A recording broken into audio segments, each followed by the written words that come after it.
Hello and welcome to a spooky edition of Play Your Vectrex Day. Spooky, spooky, spooky. Can't keep the pretense up. Anyhow, as this video is impromptu, then apologies for any flubs in advance. But today's video is all about controllers. Now, controllers have been a bit of a hot topic in the last few years, with the demand for controllers on the Vectrex increasing quite significantly. So, what controllers are available? Well, thankfully I have got a few examples here to be able to show you, and thus give you an idea of what you can use to control your Vectrex in a better way than the existing joystick. So, where should we start? Well, let's have a look here. First things first, let's pull out. Now this is the Overdrive controller by George Polonis. In fact, quite a lot of the controllers I'll be showing you have been made by George over the years. This was meant to be released for driving games, and he was going to have his own driving game published, but it never came to fruition. So you have a driving controller stick here, and the 4 buttons in question. Very sturdily released, as usual. Bit by George. So there's that one. There was also another version that he made, I believe this might have been the only one, that had a giant steering wheel and the 4 buttons in square fashion, such as that. So away from the driving controllers, we also have controllers that just have buttons. So this was the Starblast controller that he released, just has 4 buttons to control various games with, and no stick. So great for those that don't require any stick control. What could possibly be cuter than that? Well, how about a tiny little version of it? So this was the mini Starblast. So very, very ickle and button. Press it. Cute indeed. Designed for kids probably, or those with tiny hands like Donald Trump. So what else? Well, we've got more button controllers, but this one is a special one. This one is also a unique controller with 2 doobies that go into the Vectrex, because it has to take control of 10 buttons in total. So this was the Starblast Matrix controller made for a particular brand of Sundance that George released 1 copy of, and the copy can only be played with this controller. So you have 9 buttons here for allocating your 3x3 grid, and your action button for, strangely enough, actioning. Anyhow. This was, as I said, a one-off that George auctioned on eBay, if I remember rightly, and as no doubt a fair few of you in the Vectrex community are aware, certain people do like to bid on these things, namely me. So, what else do we have here? Well, George also released another different driving controller called the Hydra. Also has 2 plugs to plug it into the Vectrex, and potentiometer and analog adjuster for sensitivity. So yes, driving controller goes around, spinny, spin, spin, spin, spin. Buttons as usual. So that was the Hydra. Now one that took quite a while to come to fruition, and waiting on a while, was the Yeti. And it looks a little different to some of the original photos that were put out when the ordering was actually done to begin with. So it's another analog joystick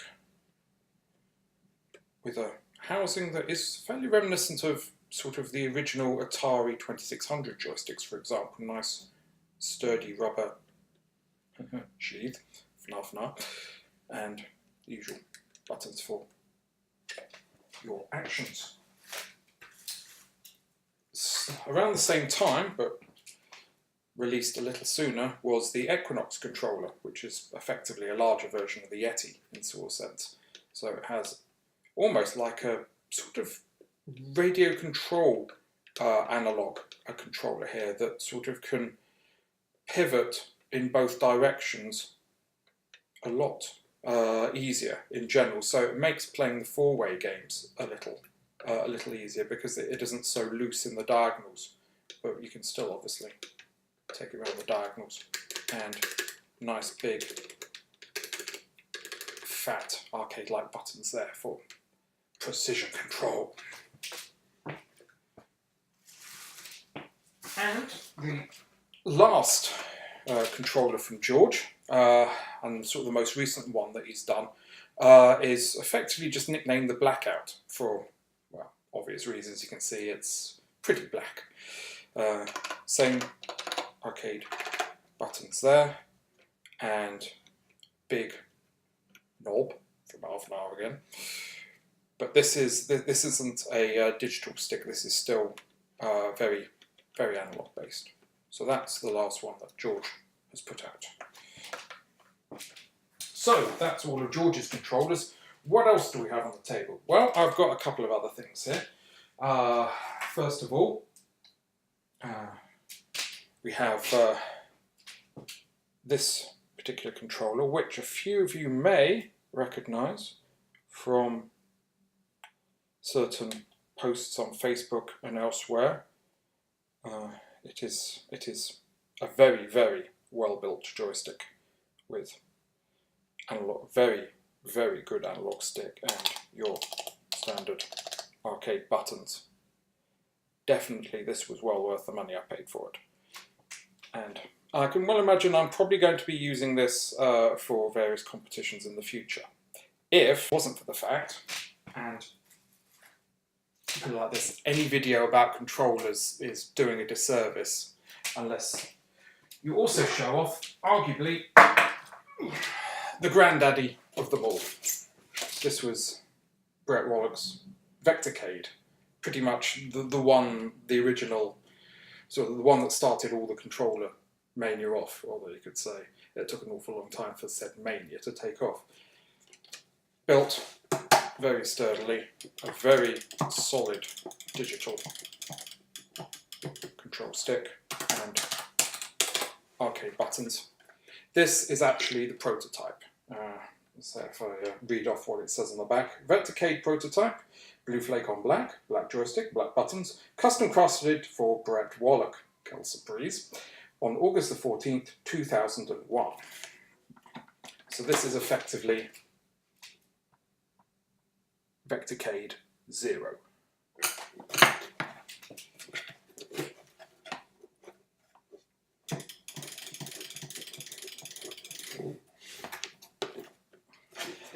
Yes, you can never have enough Vectrex porn. So that's about it. There are a couple of other controllers I know that are on the way. A guy called Chopper recently released a very good-looking black controller with Vectrex stylings that I'm hoping to get my hands on in the not too distant future. And I know there's one or two others that are available.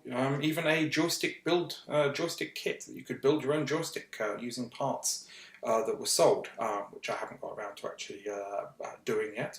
And there are plenty of other sort of modified and other homebrew controllers that people have put together. You've got the Vectrex that you can use your Mega Drive controllers with, for example, and people have been building their own two-stick controllers in anticipation of Robot Arena. Now, I'm hoping that I might be able to find one solution as well, because as a giant fan of Robotron, you kind of need that dual-stick control. But those are for the future. Anyhow, have a very good Play Your Vectrex day, and maybe I'll not show my face in the next video next year.